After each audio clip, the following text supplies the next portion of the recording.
The Bighorn Fire is still burning in the Catalina Mountains. 11,500 acres have been burned so far. When I was sitting down here in Tucson watching the evening news and watching the progression of the fire on the web, it began to get closer and closer to places I know and love really well, such as the high elevation forest. And I began thinking, oh my gosh, I hope it's not going to get in there. Please don't burn there. Please don't burn that forest down.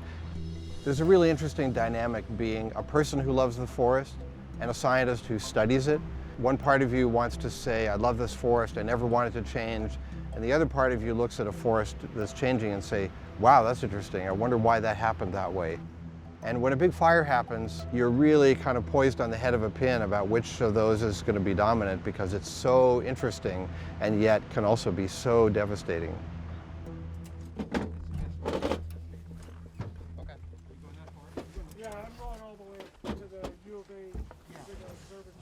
After wildfire, that's our time to get out and do research. We try to prepare for that moment by having study plots out in the mountains before fires happen. And so we have the unique opportunity to be able to return to those and look at how things have changed, not only in the short term, the first few months, but to track over many, many years how the forest recovers following a big fire. I'd say at the first look, driving up the road doesn't look too bad until you get up to the Loma Linda area and can look down the north slopes of the mountain. That burnt very hot. It's a little devastating to just come around the mountain and see just burnt sticks as far as you can see. We're seeing bigger, larger fires many places in the Southwest. This could be a bellwether for what's going to be happening in the next couple of decades in other areas. So we live in what's called the Sky Island bioregion. The Sky Islands are a network of more than 60 mountain ranges from northern Mexico up to the Colorado Plateau. And people often refer to them as islands because they're islands of forest surrounded by lower desert or grassland. And what that means is that each island could be a unique biological location, much like islands in the ocean. This is part of what makes the Sky Islands such a unique resource. You can go from the low desert all the way to basically a spruce forest that feels like you're in Canada in just a matter of an hour. I just love being out there and just having a great view all the way down through the different ecosystems out to the desert.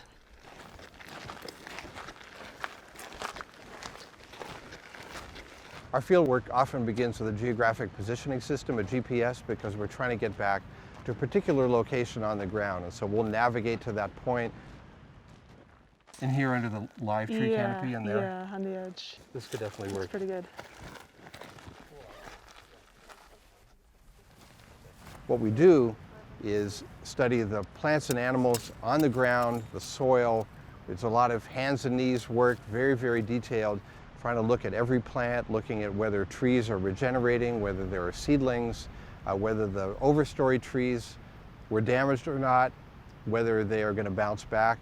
We'll use tapes to measure the diameter of trees. We'll sometimes use increment cores to extract a core from the tree to look at their growth. Yeah, that looks good. So tree rings can tell you all kinds of things about a forest, the past climate. You can match up the ring patterns to figure out exactly what ring goes with what year. And using that, you can match patterns back and back in time, basically for as long as you can find remnant woods still present on the mountains. The changes that are happening now are happening very quickly compared to change in the past. So now we're seeing major changes, burning entire mountain ranges, large severe fires in a matter of years to decades. So basically things are moving too fast for the forest to keep up in a lot of places. 2020, we're seeing fires all over the West. And basically, I think in the future, a dendrochronologist will definitely know, oh, that's a 2020 ring. You can tell there's a fire scar. The really big important question in post-fire research right now are what are called post-fire trajectories. That is, what direction is this site going to go? Is it going to go back to being a forest with the same species and similar processes from what it was? Or is it going to go off in a different direction? There's no question that the contemporary fires we're seeing appear to be very, very different in kind from the historical fires. And the big concern here is not that this was a big fire per se, but that it was a big fire with a lot of areas of very, very high severity effects. And that, we believe, is the legacy of a century of keeping fire out of the forests, so the fuels have accumulated, and laid on top of that the unmistakable signature of climate change.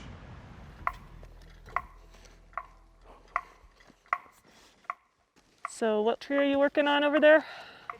T10, great. So an important question now in everybody's mind is that a permanent transition?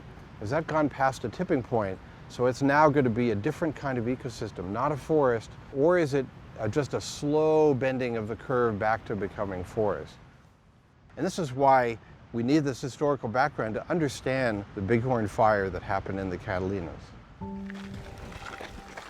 I have to say that the research we do really increases my appreciation for the complexity and resilience of these forests.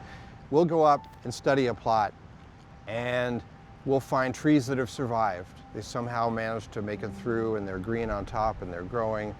And we'll often think, how did this happen? Because this is supposed to be in the middle of a high severity patch, and yet here's life. The poet Gary Snyder once said, "Science walks in beauty." And in a sense, we can't see wildfires as always a catastrophe or a tragedy or something terrible. In fact, there's a big part of wildfire that is about renewal, and it's about resilience, and it's about adaptability.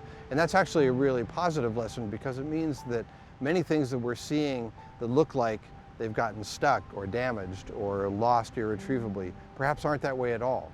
And maybe somebody will come along 50 or 100 years from now and look at our notes and understand that this was just the process of recovery at its very beginning. These are just the first few steps, and eventually the process of nature healing itself.